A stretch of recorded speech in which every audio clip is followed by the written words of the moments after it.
وعلیکم السلام ورحمۃ اللہ وبرکاتہ۔ اللہ رب العالمین خیر و عافیت میں رکھے۔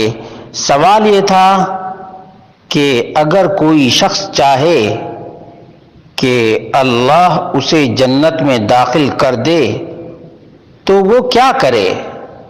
اس کا جواب اللہ رب العالمین نے بہت ہی اختصار کے ساتھ دیا ہے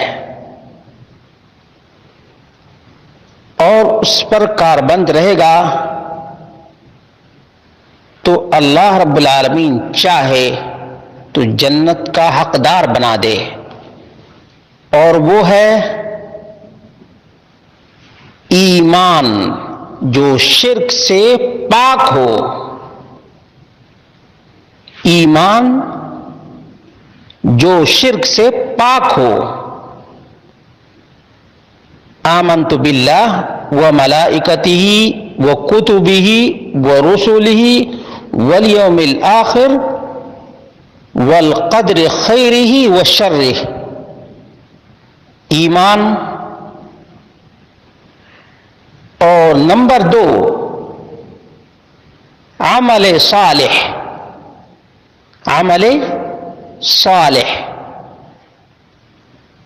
عمل صالح وہی عمل ہے جس پر محمد رسول اللہ صلی اللہ علیہ وسلم کی مہر لگی ہے۔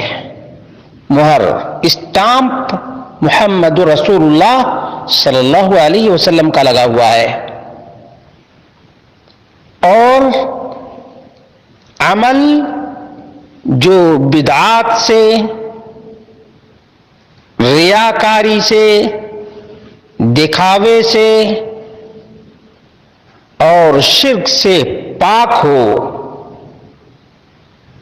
ایمان، عمل صالح۔ نمبر 3 ایمان اور عمل صالح کی دعوت۔ اللہ رب العالمین نے جو ایمان نصیب کیا ہے اور عمل کی جو توفیق دی ہے اس کو دوسروں تک پہنچانا۔ نمبر 4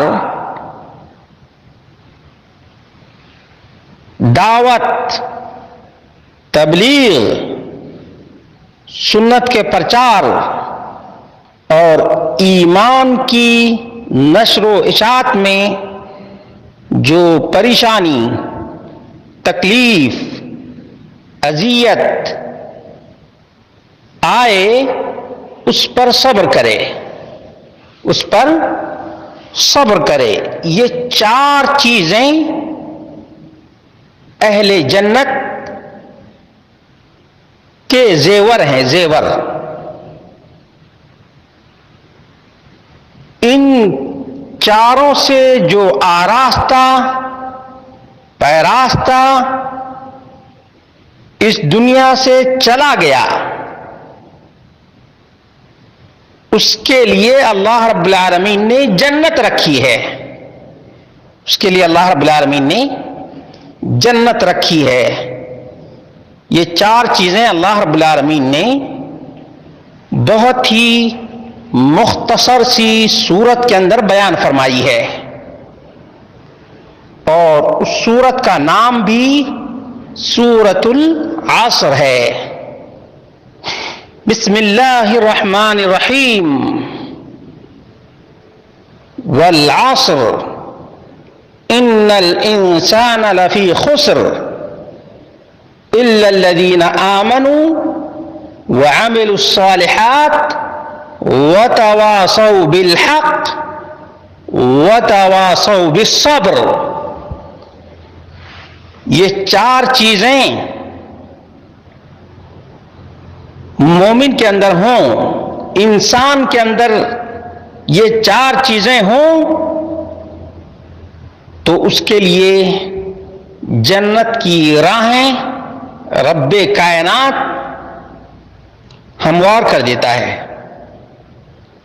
اور اس کے لیے جنت میں داخل ہونا بفضلہ تعالی بالکل ہی آسان ہے۔ لیکن کوئی آسان نہیں. لوگ آسان سمجھتے ہیں مسلمان ہونا، لوگ آسان سمجھتے ہیں مسلمان ہونا. یہ شہادت گہے الفت میں قدم رکھنا ہے، یہ شہادت گہے الفت میں قدم رکھنا ہے. لوگ آسان سمجھتے ہیں مسلمان ہونا. ان چاروں پہ کوئی پورا اترے تو رب کائنات کی ذات سے امید ہے کہ اسے جنت سے اللہ رب العالمین محروم نہیں کرے گا.